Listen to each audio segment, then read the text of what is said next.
Ndeko Baya qui a prévu, non, je cite Brigade, il y a toujours là-dedans. Il y a quelques artistes à maison mère, surtout yo. Azan toujours na nini? Na Kanda. Kanda ya nani? Surtout yo. Ah, Kanda moi ici la tête. Nous on a camarade na poza na Kanda.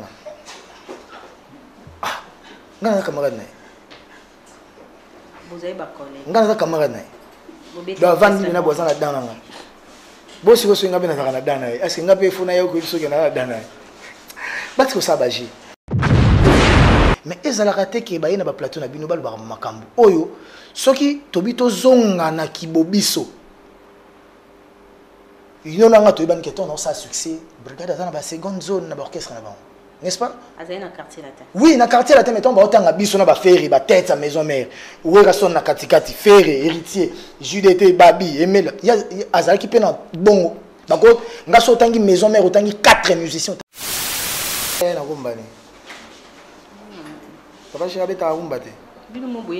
Te regarder sans te toucher, c'est ça mon problème. On est à Rumbani. Yahweh, Yahweh, papa. Yahweh, moto qui a les colonnes. Avec de la forêt, Blandé Mpembe, ça Rumbani. Parce que ça, c'est un grand artiste que je respecte. Oui. Quand il vient chez vous, il a un langage à bien. C'est juste ça. Parce que Makambo, tout le monde peut le faire. Tout le monde peut parler. Quand on a tombé à ma solo, il y a une maison mère, on n'a pas exclu rien. Dirango fait partie de l'ancienne maison mère. Dirango, brigade, tu as un concert. Non, quand on a YouTube, l'accent concert. Pour un mot, il y a toujours vendre normal, toujours bête à ma solo, le roi Netiba, le roi Bamike.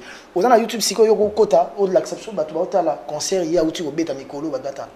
Ou à Chaki Bandrol, 10, 20, 30, 50 $, bah longue, bah soukoli, bah repasser, bah lati, bah foutre transport, s'il vous plaît.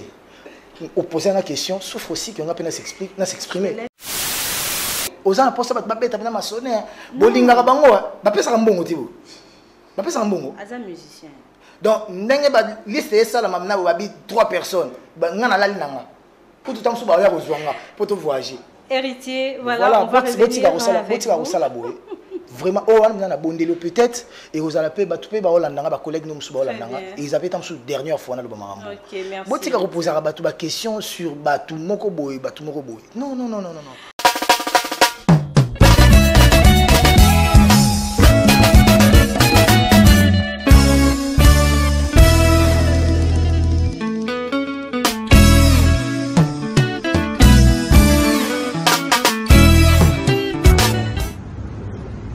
Les amis de Vania Bessalé, abonnez-vous massivement sur votre chaîne Vania Bessalé officielle TV. Bisous de moi. Voilà, nous allons boucler cette émission avec Messieurs les chanteurs Héritier Watanabe qui nous fait plaisir de répondre à notre invitation. Héritier qui s'est produit le 11 de ce mois de septembre au village chez Temba. Donc vendredi passé, Gogan. Le boss live a chanté pour la population congolaise. Nous attendons toujours la sortie de de son deuxième album après Retirada, mi-ange, mi-démon. Voilà, Héritier qui fait son entrée, je pense. Oui, son Kokota, voilà. Je vais me mettre debout pour recevoir mon invité. Héritier qui est là. Héritier, bonjour. Bon retour à Kinshasa. D'accord. Alors, on va le dire. Très bien. Alors, ça va? Très bien, un peu fatigué, coincé, bloqué. En retard. Voilà, alors. Je m'excuse même. Je vous en prie. Je m'en excuse. D'accord. Alors, Héritier, Oumé Napoto, hein? Si. Félicitations parce que malgré tout ça qui est confiné, le monde est confiné, mais nous avons toujours comme on a des vidéos, dans les réseaux sociaux, ils ont forgé l'album Mi-Ange, Mi-Démon. Voilà. L'équipe bien, l'album est aussi d'ici album. Normalement, tout ça, la semaine on a boulot car on a un ingénieur JPKIS pour bosser sur les génériques. Toujours ça, la générique, on a toujours bakisa pour na 8 ans. Tout bêta qui a mis sur les bossos. Mais pendant plus de 7 ou 8 mois, il y a eu salami. L'inspiration, on ne peut pas les laisser en dehors de l'album. Donc mieux vaut te profiter comme album Pena Medmaïté, tout côté Sayango et Bimambala. Donc voilà. Alors, de ton retour au Yembi pour la population, dans le village chez Temba, tu étais très bien habillé.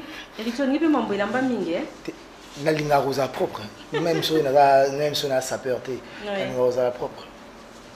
La ligne rosa propre, voilà. Tout ça est fort. La team, moi, tu as au temps où tu as balongé qui est belé et Batouane est belé puis bazongi. Aux autres, ça va facilement. Pourquoi? Non, c'est pas moi qui décide à ce que Bango Bazonga. C'est tout un bureau. Il y a Sylvain BH, il y a Charlie Rubenga, il y a le chef d'orchestre Mishka et le directeur artistique, le champion voilou. C'est Concertaka. Pour nous qui a de la place, qui n'a pas de la place. Parce que je pense que Kozongi Samutuka rapport à Zonga, ça sert à rien. On préfère encore plus Kozongi Samuto, Bisomo Petomo, on a besoin de lui. C'est comme ambulance. Quand pour ambulance, c'est ça, Yéna Batnabiso Yangola, Sengaï que ambulance, Jires na Volo Zibazonga. J'ai demandé à ce que Chaliba Solo là, Yango. Parce que moi je ne vois pas dans la peau. Nami koti sana mamumisien mora longwaki dans soit abusaki na ba langage to zonga ni na jiona ya ko beta sous musique ensemble non. Je préfère na kota na mamu et batu ya Kinshasa c'est Concerta qui va décider que bana mai na bazonga ba lingi bana mai na bazonga. Je pouvais pas dire autrement. Bercy est parti. Je sais même pas s'il est parti, je sais même pas s'il est là. Moi, je voudrais faire comprendre une chose. J'étais pas là. Tout ce qui s'est passé à Kin et Oibi, Nayonanga, tout le monde a un musique. Voilà. Au moment que dans Libanga et Simbipe, bon, on a posé Simbate.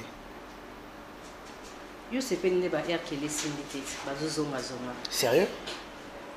Non, c'est pas des Simbite pour et là ça qui est important dans la vie musicale na bango. Ah donc il y a des simbi na qui est important dans la vie musicale. Après voilà, chacun voit, chacun a sa vision, chacun voit les choses comme il pense ou comme elle pense. Aux endroits, il y a au monde en selon eux. Mais moi je sais que Abimisaki et le Renault le Biona, on a besoin de poster qui pour que baye ba qui Abimisi le. On a besoin de poster on dans les bosso. Na poster on a réseaux sociaux on a tout. Oui, pourquoi on a posté qui parce que ça ne me dérange pas. Et Simba, ça ne me dérange pas. Mais ça peut aussi déranger générique ami Ange Midemon. Nandemi, combien de concerts joués au Monique ou concert? Combien de concerts va ballonner la bande qu'on va y aller au Tala, à Zobeta et l'Orobi et Simbion. Donc on a un terrain on a été. On a un nini que moi na mai ou à frère Abimisi Loko n'a publié parce que Batumsou Babimsabilo on a publié on a eu bien bangoté. Tout ça les relations moka bonjour ah what on a CP la ranao na misini na ngabo na besoin c'est la promo na social media na zoka na poster et boni animateur au travail qui n'a tout tandis que tu vas na maison mère tu vas na depuis kala avant nous tout travailler ensemble et on était frères donc voilà on reste frères qu'on soit ensemble ou pas et après maintenant il a eu à travailler dans l'album si en dernier lieu d'être décidé na bana mai tout un mouvement. Si on va garder ça ou pas. Ceux qui battent, oh, pour bateau, va décider de mission à la zone. Je me souviens en ambulance. Sérieux? Bien sûr. Sérieux? Voilà. Bon, c'est mieux qui voit. Et ça, c'est parole d'honneur. On a appelé ça parole d'honneur pour la Bercy. Donc, on a appelé ta musique, on a appelé ça parole d'honneur pour la Bercy. S'il vous plaît. Comme on a un terrain, on a l'hypocrite. Très bien. Donc, on a bandé le Kolobano. Naï, on a au bazar. Donc, on est dans cet album. Bazar. C'est important, mais ils ne sont pas dans mes calculs. Donc quand moi je rentre en studio pour faire un album, je ne calcule pas tel est là, tel n'est pas là. Pour preuve, j'ai commencé l'album, Ambulance était là aussi, Jires était là, Envolouzi était là, et les autres. Je l'avais fini à Paris, ils n'étaient plus là. Tu penses que album ou peut-être ils ont décidé de garder important. Est-ce que ça sera facile de pardonner Charlie Pakalingomba Azonga Isuko travailler nayo? Qui lui a dit que moi j'ai un problème avec lui? Peut-être il se trompe. Baza et belé bavana banda ko bazo kanisa makambo. Do avandi bo bazo kanisa makambo selon ye. Donc ngande na vandi bo. Nazara kanda naye.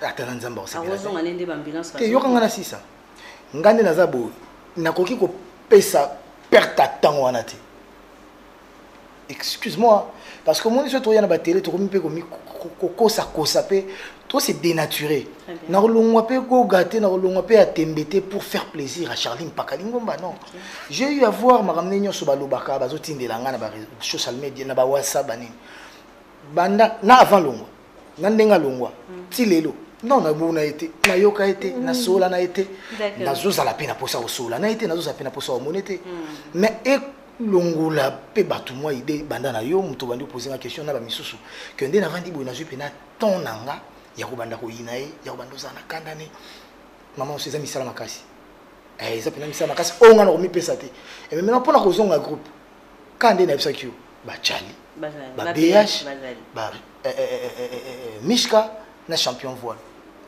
on a un directeur artistique na biso azana nu yana ngana ya parler donc camarade ya grand frère nanga donc tant on a traitarané musicien nanga mais grand frère mo pe boy ou à servir des conseils et moto vandi tozo causer il fallait que tu ngano to sur l'album mezo bima déjà. Il y a une côté na mambo album surtout votre collaboration avec Tuninga makambo ko ba tunanga ba talanga ba na posa ko bangote voilà héritier on va parler de ça Mionge mi démo on va retrouver Bailo Compte avec héritier une grâce une faveur une bénédiction chanter avec ces vieux là jour bat baro kanze monga na imba na vieux na ndé ba comprendre bien que vieux na za musique bon té bat ba bi que vieux na za musique ba comprendre peu qui mystique nanga na ndé na lativier bon na okisa ki on ba musicien la dernière ba musicien na parler té tu na studio pardon na cheli bango ba yo kavier bango mo ba ko wela ngana ndo interpréter ko na ndule ne ko ça facilité donc pour ba bi que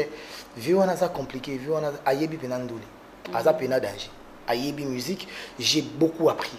Et je mourrais fier. Nana pour ça na ko côté. Mais je mourrais fier n'andenge na juste chance et grâce ya koyemba na vie wana. Alors, j'ai beaucoup appris, il m'a beaucoup montré, il m'a technicité mususu banda ko zanga na jupe papier ba biloko mususu. Pour certaines personnes au bazin impatient, il y a Royo Karedina hérité.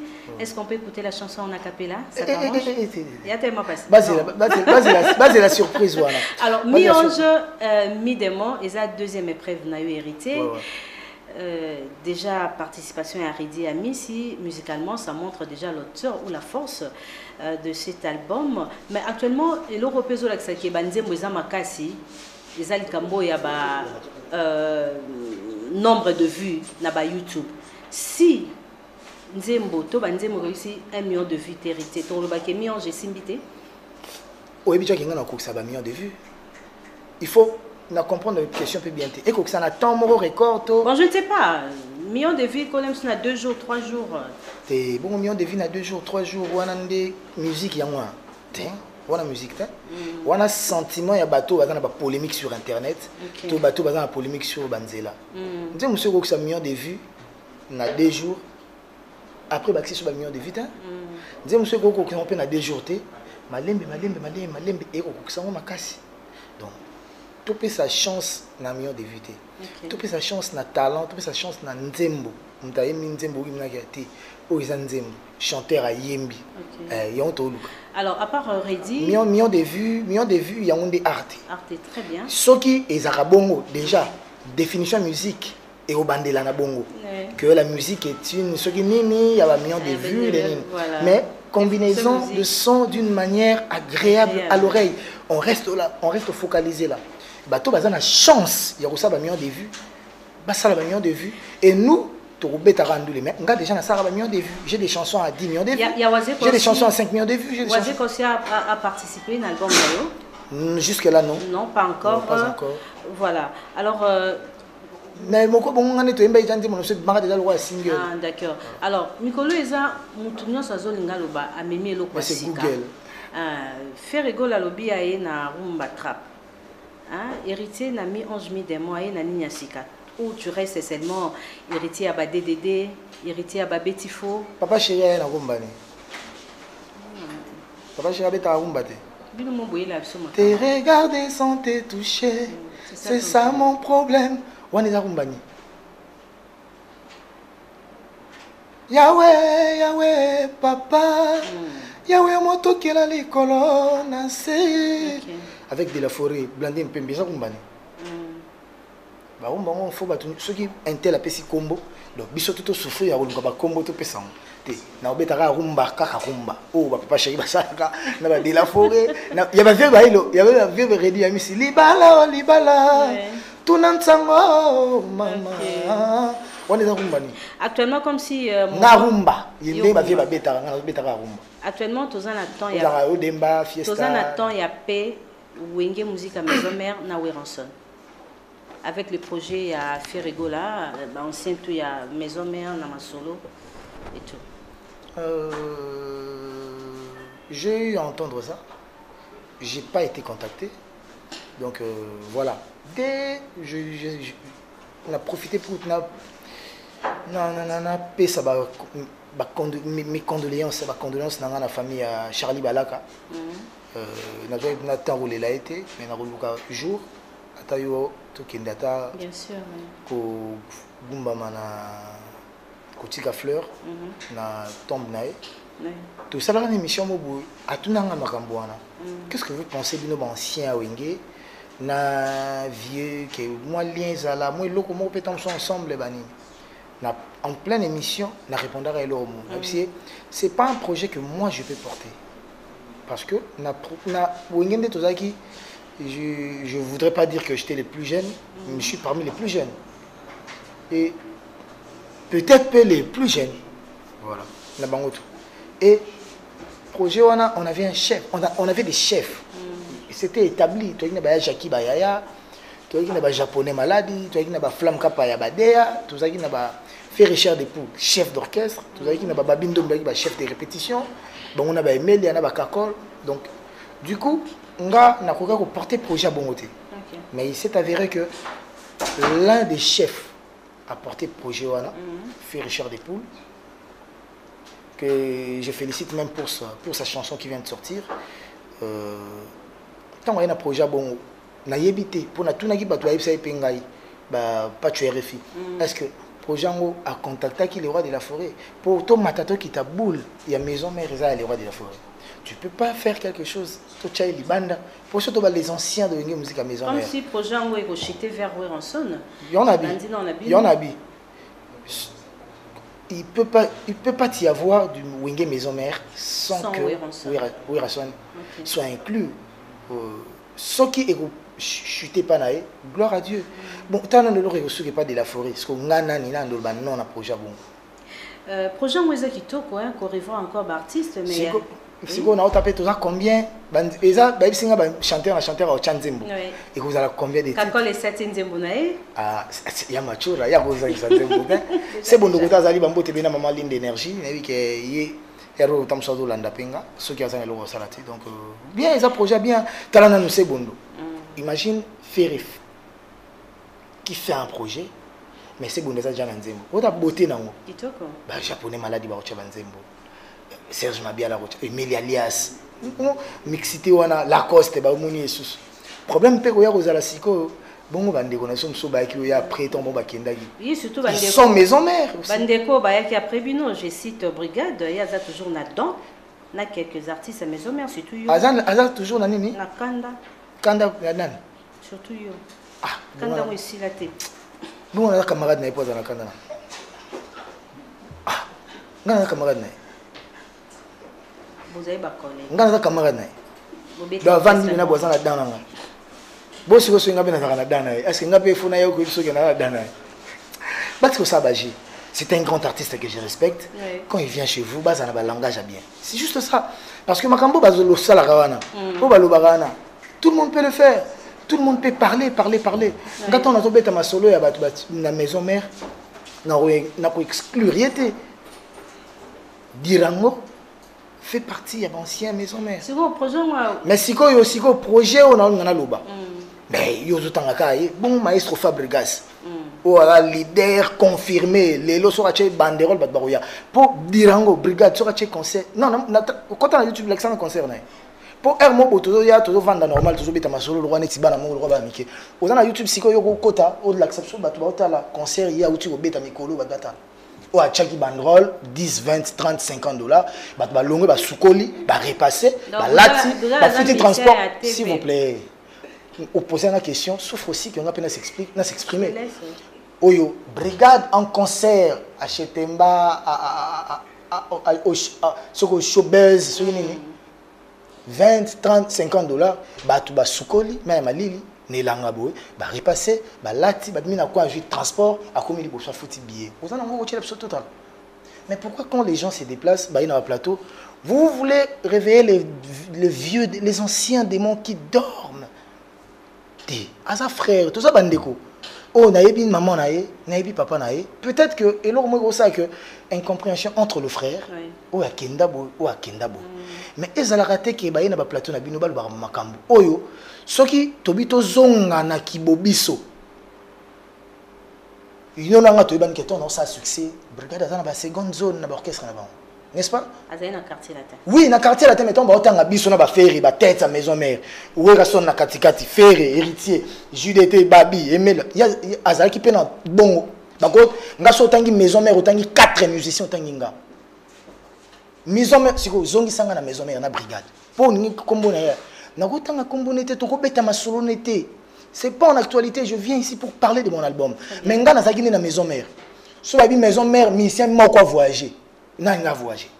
Maison mère, to beta na bango. Yepe na kati, nga na bango. Musicien moko voyager. Na ngati. Bon yo ebité. Oh. Ba ko sa liste té. S'il vous plaît. S'il vous plaît. S'il vous plaît. Au moni, aux ans poste ba beta na masonné. Bolinga ka bango, ba pesa ka mbongo tibo. C'est un musicien. Donc, la liste est ça, la 3 personnes. Pour tout le temps, pour tout voyager. Héritier, voilà, on va revenir vraiment, on a bondé peut-être, et vous allez payer collègues nous et ils avaient la dernière fois. Ok, merci. Si vous posez une question sur Batu Moko Boy, non, non, non, non, non. Batu Moko Boy, taper musique na bango. Je lui dois beaucoup de respect. Très bien. Mais ce qui est question, il y a aussi la nangati. Voilà, héritier. Tu as raison de dire que la musique est intelligente. Voilà, c'est ça. Oh, merci. Très bien. Alors, même musique, il y a un ami en jeu des mois. On a toutes nos questions parce que tu as marqué pause.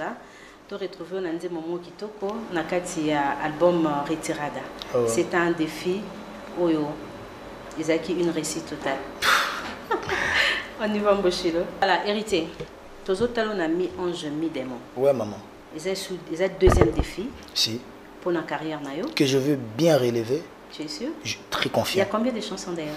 Dedans, il peut y avoir 20 ou 22 chansons. Il y aura un CD. Oui, oui. Il y aura un CD. N'a pas qu'un CD. Sauf que tu as tous les deux CD dans 4. Volume 1 et volume 2. Donc voilà. Et ça, là, vous avez numéro 1 génération nayo. Pour la guerre, on peut amener. Numéro 1 génération en Andéni. Après, j'ai bien avoué, Bino Boye Boye. Quand ça pour ça aux numéro 1, ok. Moi, dans le bango, plusieurs fois, dans le bango, il y a un monsieur, un grand monsieur français, Baron Pierre de Coubertin, qui disait, si je ne me trompe pas, ma gymnastique moderne, alors l'essentiel dans la vie, c'est pas seulement de gagner, mais de bien prendre part. Quand ça pour ça, autant moi mi balé mi ça tout au 4 bas, ça la ramaramou bien, batanganga. Au la concert au Betaki. Au monde amena que héritier, as un musicien qui avandi, a mis single nae, et bando beta na babar na boîte na nini promo ma casse na ba télé, air tout na télé. Mais concert sur beti YouTube, beti comme artiste tango, au coup tata 2-3 concerts n'était. Ngap na za mutu o na beta concert $20-50 batu ba yépé plein. D'ailleurs, et en plus, plus que ça, ba concert nanga aux âges chroniqueuses. Aux journalistes à mon nez au yebi kezara sans invitation et à moins que yo contredire et ça rappelle sans invitation. J'allais poser cette question. Après on a eu le bagama mou sur bateau. Na mona na répétition na village Chetemba 2 jours avant concert na yo bat ba ke belé. Héritier. Nengana tout na yo to tonyo même na ba Charlie Prince Tobi mais héritier au foot rabatou pourquoi tous ces gens là bayaka vers yo na saki erreur na pesa ile ni bidence téléphone nga asnaper tantôt ça le moko wana coré moko wana ndeze na concert tant ba moni yango ba komi koya comme ba végétal pe ba zola nzimbu ba bika wata mbongo eko sala quelque chose ba telmi kama mon apporte ba kota ba komi foot ça c'est vrai mais et ça qui peut bien pour mbongo yango et servait ba transport ba musicien et servait mo ba jouer ba musicien donc indai bien mais ba tona na kopesa mutu mbongo po ya musique na ngati ah maman ngana ko bwaka yo ngana ko yembela yo ngana ko binela yo na foto susu et en retour moi j'ai gagné quoi s'il faut vraiment que ngana foto ba to ba ya musique na bon après le kumu etambola na mbongo ngana linga pona foto bango funa kotisa te bon ceux qui ngana foto bango sana kotisa na foto bango prochainement ndeni les 11 présence à Binafilé Zaki remarquable grand chanteur et Fabrica Sabimisa c'est une valeur ajoutée de notre musique oui okay. Une très grande valeur. Aza na technicité moko boye, ba mawa moko boye, ba voix mélancolie moko boye. Ngalinga bongo baza déjà premièrement on est des adversaires par rapport à musique hein? Par rapport à musique on est toi ba adversaire, ba concurrent. Mais ba concurrent moko toza loyaux. Mais tu sais comprendre. Concurrence n'a pas très loyal. Tant moninga zo sala bien bongo, il faut na PC vitrine wana. Ba matape ba bambepelar en plus jour ana Cardozo porte-monnaie magique avec qui m'a bena ba Junior Zingeti donc Junior Zingeti que je remercie ba Cardozo porte-monnaie magique Junior Mwabouilou merci pour tout frère alors, deux questions Bochilo s'il vous plaît avant ba Joël Bakonga bazalaki Polima yo kota zalina Jibi Mayo na Dani Mayo donc voilà yo est-ce que héritier na la team ko bimisa batu ndenge Binafila bimisi pour Jacques Love habiter live mon kitoko na moment no pexi bat balika na TV ce n'est pas propulser tes artistes na moment Jacques Love habiter qui on a pexi bat balika na télé passer plus à la télé message comme a bien d'été l'orchestre est régi na makamuna ngomo moi j'étais libanda maramna so mona na team watana ezaraka nga moroté donc voilà maramaro bat balika na télé té ezaki déjà bien avant. Et il y a eu acoustique, acoustique. Merci beaucoup, Héritier, pour la présence. C'est à moi de te remercier. Malheureusement, retard. Oui, donc salutations à qui? Moi, je salue Maître Tété Kabouaka Kotazali, je salue Maître Kazi, je salue son éminence Maître Kazi, Maître bienvenu face aux procédures, Yaguiewa, Maître Junior Mosei, Tête Tendai, Maboko Bank, Kotazali, donc Nabossaniote, Patrick Imbuta, Eric Fourili et Donald Trump. Et heureux anniversaire à mon ami Daniel Massaro. King. C'est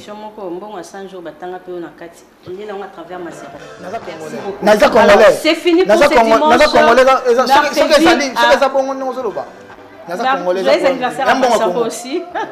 Alors mercredi à 8h c'est la rediffusion de cette émission. Un grand merci à Dr Moussungu, Bédrick Lukaboué, Maître Vidal, bon dimanche. Manzaka, bye bye.